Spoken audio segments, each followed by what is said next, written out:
So, welcome to today's episode. Today's episode is central to every podcaster everywhere, and it's also central to With You podcast. You know what it is? What is it? It's language. Without language, we wouldn't have podcasts.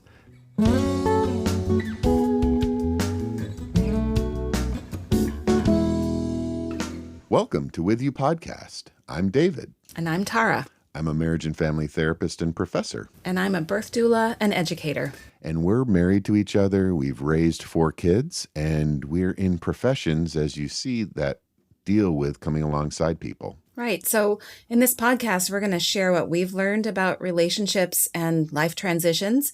We'll do that by sharing our own experiences, by interviewing people who have a great story to tell. Mm-hmm.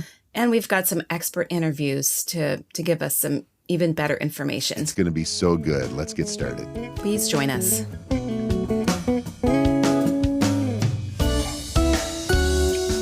You use language, and all of a sudden we create a picture in our head. Yeah. Language is driving how everybody's thinking and what they're picturing. And we're wanting to talk about the use of language and how that's central to that. And it's a huge topic that could be like a 4-hour podcast. We're not going to do that to you. We did a presentation on this years ago, but it was hard to boil it down. There's so much that we get excited about language. Before my job as a doula, I was a copy editor.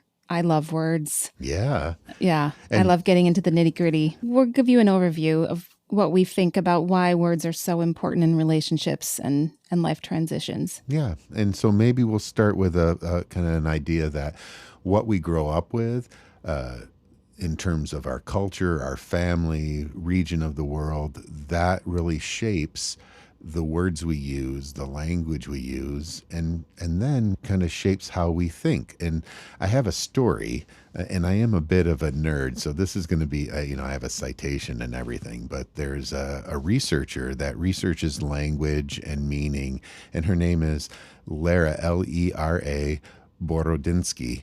And she wrote about language and meaning and how it shapes how we think. And she does an exercise. So I'd like you to do this exercise. And I'm going to watch Tara to make sure she does it. I'd like you to close your eyes.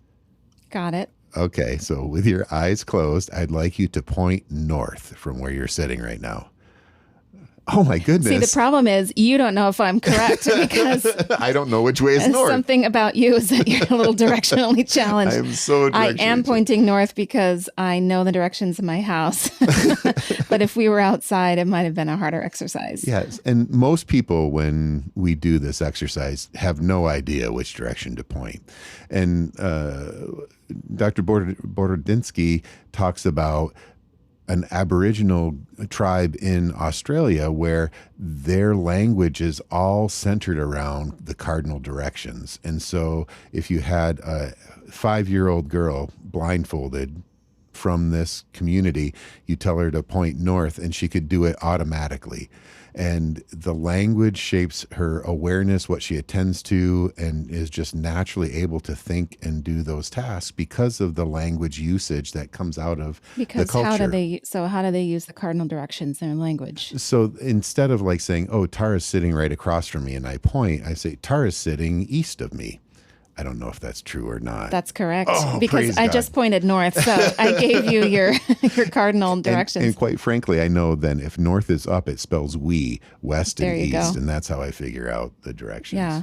But for that culture, they would say everything is oriented around direction. So people are southeast of you, or that tree, you need to go to that tree that's northwest of where you're standing right now. So everything is directional in terms of what do you need to attend to? Which direction do you need to go? And so then you start thinking that way, and that's how you see life. That's the information you take in. Mm-hmm. So language really is this meaning creating, reality creating, thought process. And we're all born into our own cultural language, but there's regional differences. There's family use differences that can shape the way we think about the world.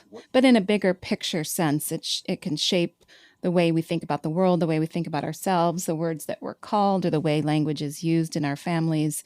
At the very beginning of life, I mean, we start to learn language before we're even born. What? It's really cool. One of my favorite things about being at a birth is seeing the moment that a dad realizes his baby knows his voice right after they come out, because the partner that's not carrying the baby has a harder time feeling connected or feeling like they know who this little person is. That's true. But the moment they come out, if they're over being measured on the warmer, I tell the dad to go stand near them, hold out their hand to them, say some words to them, and sometimes they'll stop crying and turn their head towards their dad. And it's a really cool moment of knowing they're comforted by your voice. They know your voice already. And studies have shown that babies react to certain songs that they've heard while in their womb. They start to become familiar with the language that they're being born into. So it starts before we're born, and then it shapes us as we grow up. We learn words in our language that shapes even the shape of our palate is formed by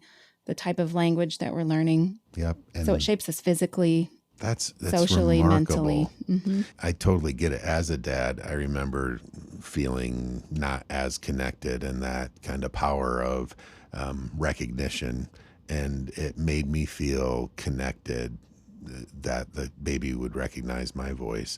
And I think that's the next thing, that language really helps us to connect to others, like that baby in utero recognizing people's voices.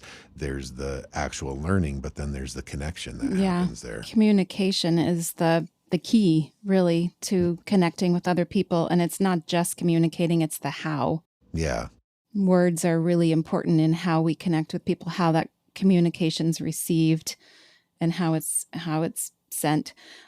Just thinking about one of the cardinal rules in our family when we travel is always to learn the important words in another language. That's right. So if we travel, we always learn, before we leave, we learn at least hello. Let's see, how many hellos Please. Can we say right now? Oh. No, let's not test each other. But hello is obviously the way to start communication with somebody. Please, thank you. And then, of course, where's the bathroom? And maybe cheers. Yeah. And I'm hungry. Yeah. I mean, then there's also the nonverbals, right? Language is not just words, but nonverbals. Well, you always have said you can't not communicate. You cannot not communicate. That's right. Right. I work on learning which hand signals are not okay to make sure that I don't do that, because that's also a relational We've piece. all made some mistakes in other cultures with hand gestures. Hey, everything is A-okay. That read very differently somewhere else. Yeah. So learning those things, it's okay where we come from, but it means something very different somewhere else. That's a really key concept for communicating, even in our own family relationships, because even though we speak English and we grew up in similar circumstances, words carry different meanings to different people. Yeah.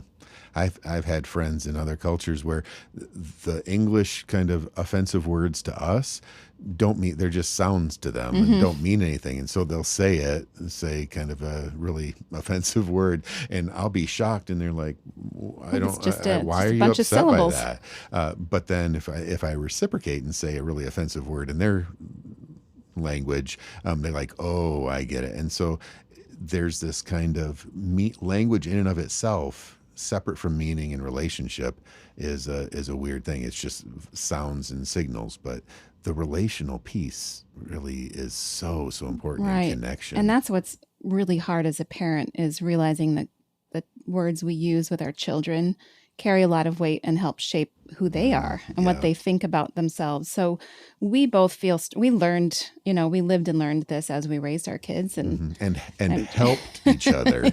I did air quotes there. Right. We helped each other with our language. Yeah, and I'm sure we made mistakes. We could have another podcast and have our kids tell about all the mistakes we made. Why don't we just tell our own mistakes? I don't want our kids to. Yeah, but what we've learned about labeling and using words about each other and about children is really important. And I see that all the time in births that I attend, in just the words that somebody uses in the birth room, even about the child who hasn't been born. So an example is, when somebody's in the hospital in labor, they're hooked up to monitors that are reading the baby's heart rate. That's telling something about how well the baby's doing during the process of labor. And even that is open to interpretation, what that means about how the baby's doing.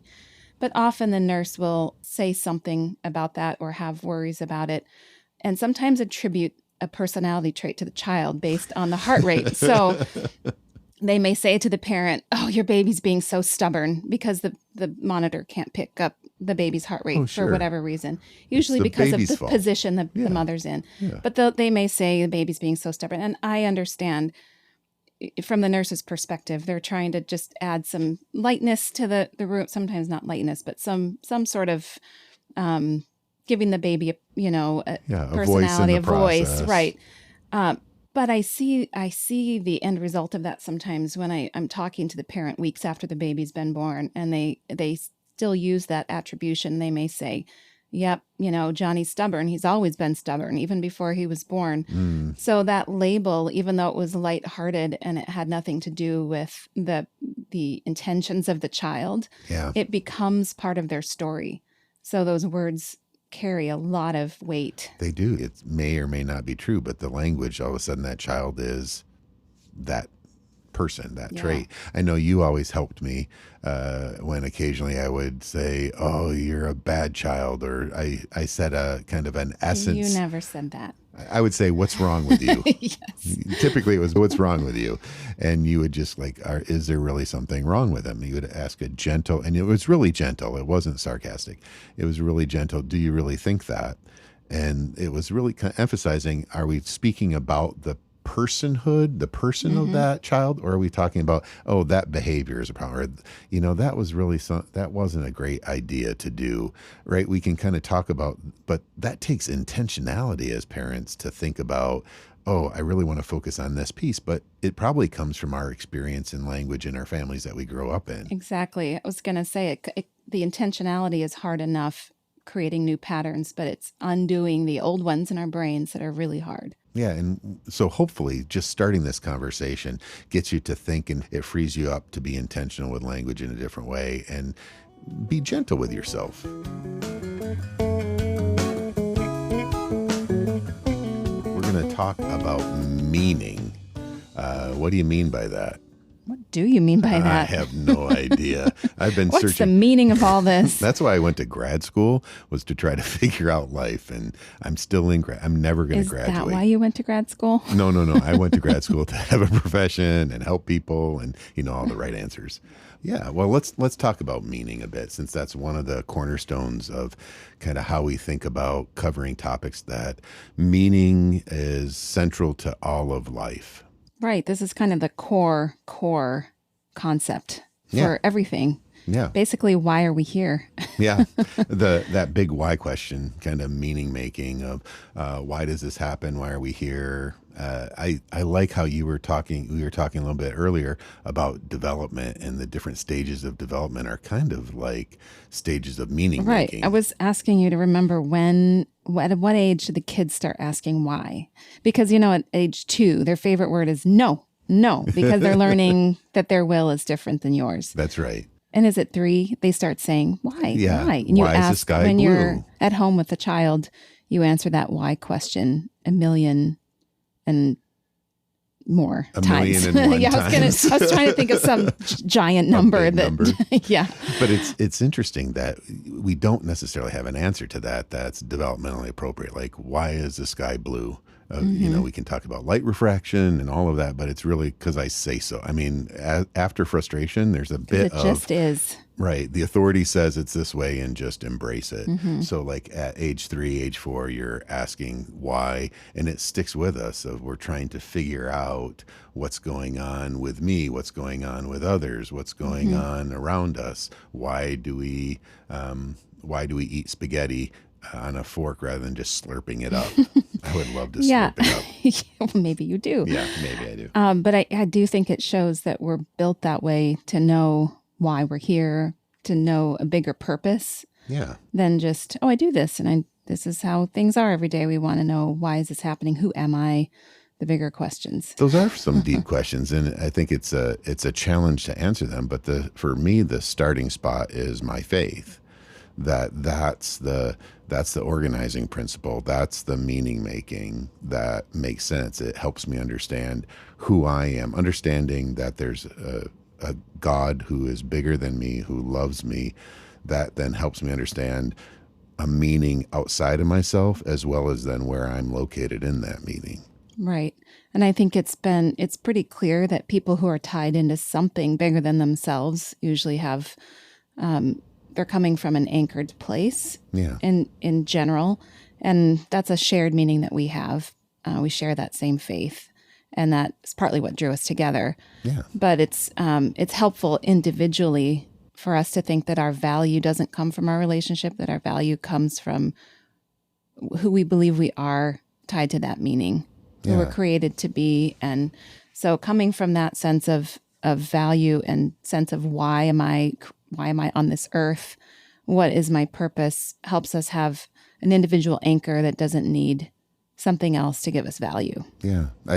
In talking with couples, like doing premarital or couples that are kind of living together and wanting to go deeper, we start out at that place of why are you in this relationship? Is it you're in it to get something out of it for you?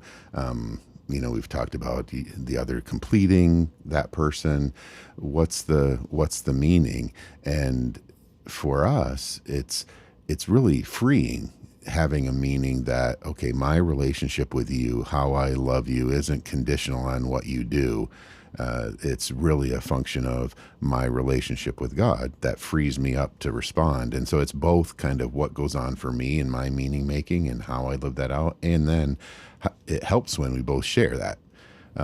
Right. So it's helpful for everyone as an individual to ask, what is my why? Why am I here? What am I trying to accomplish? What's my goal as a person? How am I trying to grow?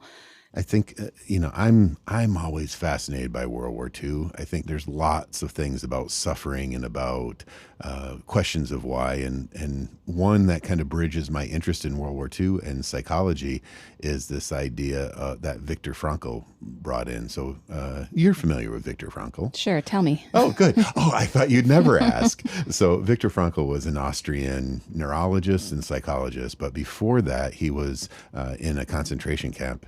There is in Stadt, I think, Nazi concentration camp in World War II. And he noticed that people that didn't have meaning, didn't have purpose, the idea of getting up and doing something the day, even if it's menial and painful, that they tended to die quicker. They didn't thrive. And people that had meaning, had purpose, entered the day with, I'm going to do this, were able to survive in difficult times. He wrote a book called Man's Search for Meaning. It's his most popular one. One of the quotes was, if we have a why, then we can handle any how. And that if we have a meaning, then we can embrace what's going on. And I think that's the reason we look for meaning so much. We look for that why, is then that guides us in terms of how we respond to even the most difficult times. Right. I mean, it overlaps a lot with our ideas about perspective, big picture perspective, and but it has to do with what's my purpose here. Yeah. And you're saying people who have a purpose tend to do better with the challenges and the hard things in life because they have a reason for it, a bigger picture. How you put that. It sounds so much better out of your mouth than out of mine. I mean, those stories are so interesting. Yeah, I just want to kind of drill down what we're talking about with individual life purpose, because it's about purpose and it's about meaning, but I want to make sure we delineate the difference between meaning and value. So I think the danger of thinking about meaning is sometimes people attach their meaning, thinking they're attaching their value to what they're doing. One way that we stay grounded in life, a common purpose for us individually and in our relationship, is our shared faith. So I think that's something that is core to us, and that it's a good thing to understand about us and where we're coming from, is that we kind of anchor our value on our creation. Like we believe in a creator God. Yeah. And that's partly what attracted us to each other. We shared that foundational faith. And it's partly what keeps us together because it's a shared purpose. We kind of tie our decisions into that faith, into what we think God wants us to do. Yeah. And then that frees us up to respond differently. I think about kind of how are we made, or what are we made for? If we're meaning-making beings, then we're made for that in relationship to make sense of it. And my relationship with you is a function of understanding who I am and who you are, created in a bigger meaning making system than just you do something for me and make me feel all the feels, right? Right. So that's the individual kind of meaning making and what we anchor into about our life's purpose. But then that really leads into what's in our relationships. It really helps to have a shared meaning, some kind of shared purpose. Yeah. So, in a lot of what we're talking about in this podcast, we're focusing on relationships and life transitions, which are usually difficult times, like getting into a relationship, getting out of a relationship can be challenging. So it helps to have a shared meaning with the people that you're trying to relate to, a shared, a commonality. Yeah, it's really that isolation and not having a relational community to do that with. Or if you don't have shared meaning together, it makes little strains huge. It's highlighted the divisions. Grand Canyons. Yeah. So some examples of things that unite people in this life are, having a favorite band that you follow the concerts together. I find it fascinating that people of all sorts of walks of life can come together for a concert and have this shared interest that unites them. People for all different ages and backgrounds and. Yeah, we were talking about that because I'm not a music person, so I don't understand the concert scene. But I think as we were talking, you helped me understand that it's not just the music. Like I can listen on my headphones on my phone or on my computer. I can listen to music. Why do I have to go to a concert? I can hear it whenever I want, wherever I want. And you were highlighting. It's different because it's a unique expression of that music. It's a one time only and it'll never happen again exactly that way. And then it's a shared experience that unites others. People. Yeah, that really brings a lot of people together over a shared purpose. But the problem is they leave then. What's our shared meaning together? Well, I think lots of times shared meanings are seasonal. So I have a story now. Okay. All right. What's your story? So this is a weird thing about me. Uh-oh. You're gonna go there with all these listeners? Yeah. Okay. So, when our kids were in middle school, one of the things that most people dread is going to a middle school concert, especially band. But our kids were in orchestra. And I mean, it's not a joyful noise. No, cats with rocking chairs. So our kids all played in the orchestra at some point in time. We had a great orchestra program in our public school system. So going to those concerts sometimes was not everybody's favorite thing to do on, a Thursday night or whenever they held them. But honestly, can we just kind of go back to that of like you want to paint the picture? Yeah. So you walk into the gym. It already smells school. Like junior hires. It smells like fear, BO, and development. And then you get on a bench, right? Wooden risers. The bleachers. Basketball bleachers, because all the old people no backs. Got to sit in the special chairs, like real chairs, the folding chairs. Metal chairs. Yeah, but those were comfortable compared to the bleachers. Yeah. And then you'd sit through 6th grade, 7th grade, 8th grade, and then combined. They'd be combined, and occasionally they'd bring the band in to play all together. Right. It could be a good hour and a half, 2 hours. Oh, at least. Yeah, but this is the weird part. Yeah. I always got teary at some point. No, because of the pain.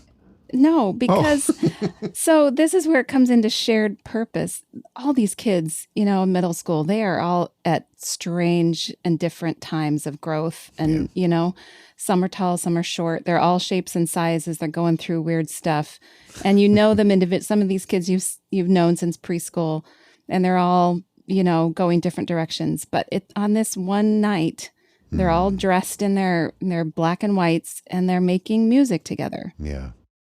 And they have a shared purpose, and it brings them all together, and they're playing different parts and playing different instruments in the same piece of music. And at some moment, it always moved me because it's just seeing what's possible, I think. Well, and I think that's touching on that deep human nature part individually, but as a group, like there's purpose here. It might not be great product, but there's something beautiful about the process.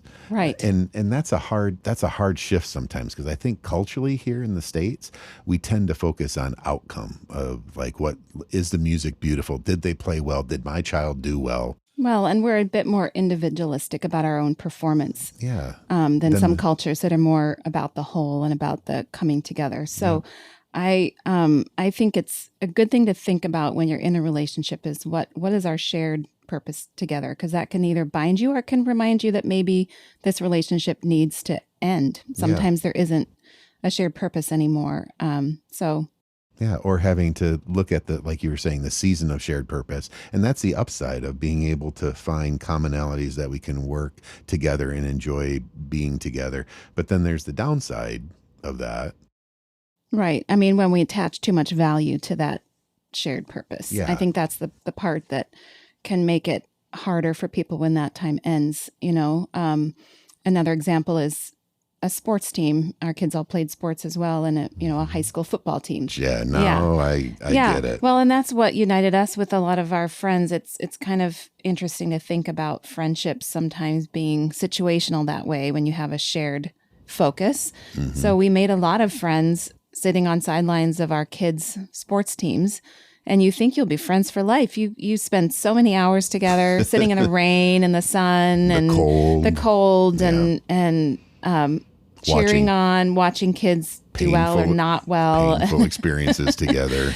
Yeah, so you share some highs and lows and feel like you'll be friends forever. But then the strange thing that usually happens is once the kids leave that team or they graduate from school, those friendships often don't continue because there isn't another shared meaning. Yeah, it's not because you don't like those people or kind of feelings have changed, but the reason for proximity has gone away. Mm-hmm. That we're no longer in the same place at the same time, and it takes a lot more intentionality. So you might have seasons where there'll be times when you're deeply connected because there's a meaning to kind of revolve around, and then something fades away.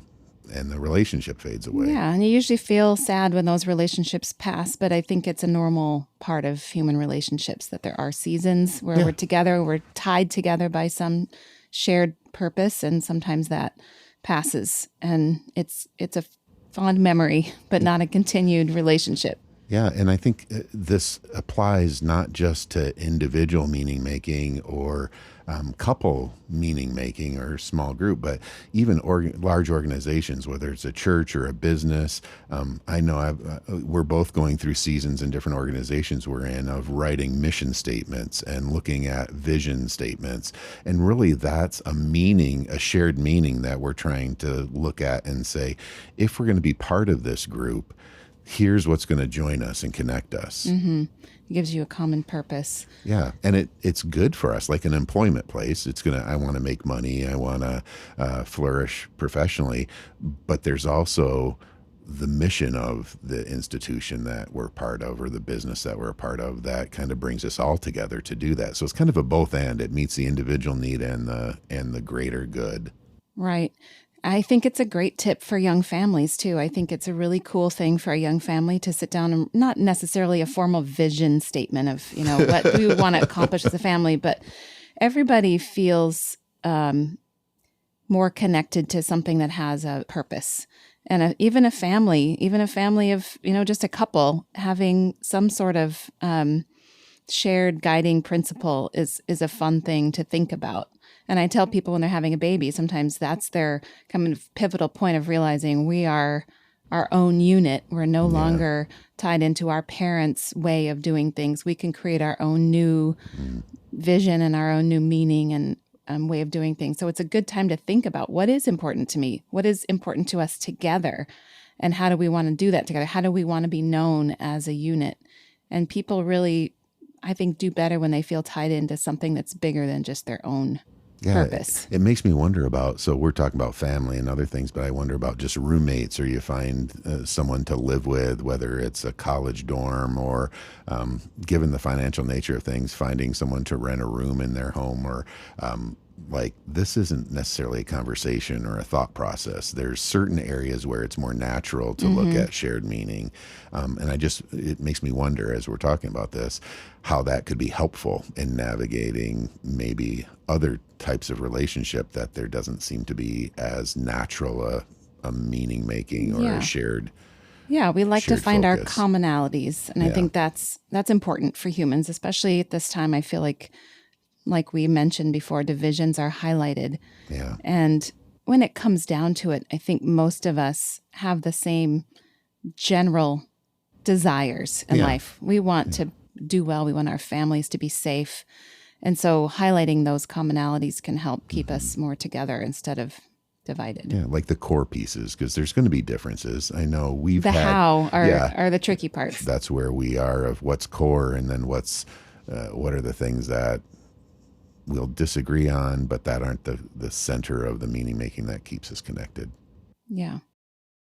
So not a light topic, but thanks for listening. And yeah, hopefully you'll come thinking back. about why you exist. Yeah. And if you didn't have a little meaning, hopefully you had a little fun. Yeah. Thanks so much. See ya. Thank you so much for spending time with us today.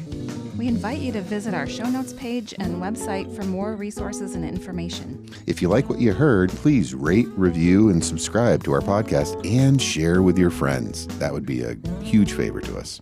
Thanks. Bye-bye. Bye.